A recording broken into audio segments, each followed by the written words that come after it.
Hey everyone! So today, I'm back with another painting tutorial, this time on some desert guard mercenaries for my army from the dunes of Qarath.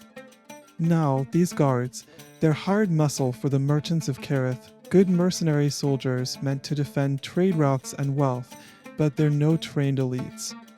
Alright, so first things first, I'm starting with a solid brown primer. Gives a nice, rich base for these desert warriors. Now that the brown base is dry, I'm doing a dry brush with mummy robes over everything except the really deep recesses. This adds a bit of lightness and that dusty, sandy effect, perfect for guards trudging through the desert. Alright, next up is barbarian flesh for the skin. Nothing too fancy, just a solid coat here. And these guards, they may look simple, but they pack a punch in melee. Just don't expect them to hold the line without a leader close by. They'll hold their ground when they're protecting a character, though, thanks to their bodyguard rule.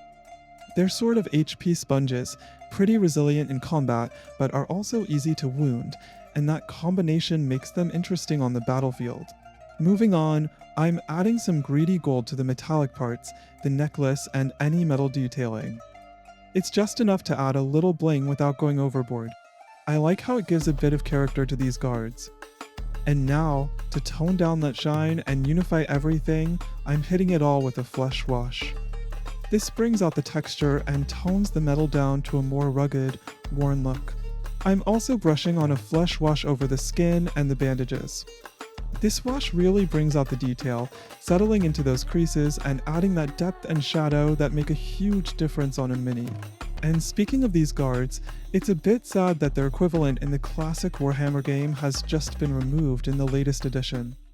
But honestly, that doesn't bother me too much. I use these minis with my own Damocles rules and the lore I've created, so it's all about having fun in that universe. Now, for the scimitar, I'm going in with matte black. Just a good, solid base for that weapon, keeping it looking deadly but understated.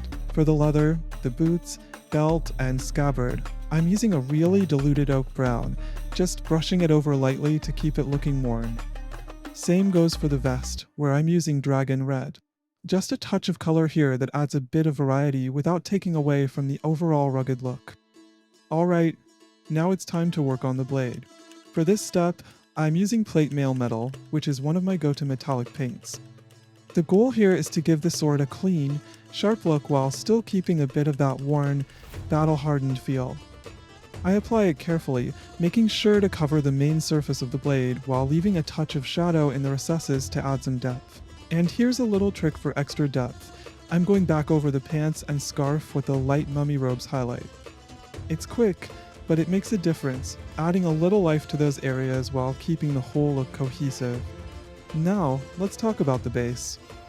I'm mixing Banshee Brown with a bit of glue, then dipping it in sand. It keeps it simple, but fits the desert theme. Now, I've actually stopped using sand for my newer units. I've been experimenting with 3D textures and other techniques. But for this project, I wanted to stay true to the original style I used when I started painting this unit 3 years ago. These guards are meant to complete that squad, so keeping the bases consistent was important to me. And honestly, I've got to say, it feels great to finally be completing this unit. I started it about 3 years ago, right when I was setting up my miniatures workshop, and, well, time just got away from me. I don't know why, but back then I'd made up my mind to repaint my entire army of about 200 desert warriors from scratch, adding these guards from Davale's Miniatures as well. It was pretty ambitious, looking back on it. But to keep it cohesive, I'm sticking with this simple color scheme, something I can knock out in about 12 minutes per figure. Big shout out to Davale's Miniatures for these sculpts. They've really got that rugged desert warrior vibe down. You can grab the STLs from his page, or the pre-printed minis over on Proxywars if you don't have a printer. And stay tuned, because once I've got my armies done, I can't wait to start posting battle reports here. Thanks for watching, see you in the next one.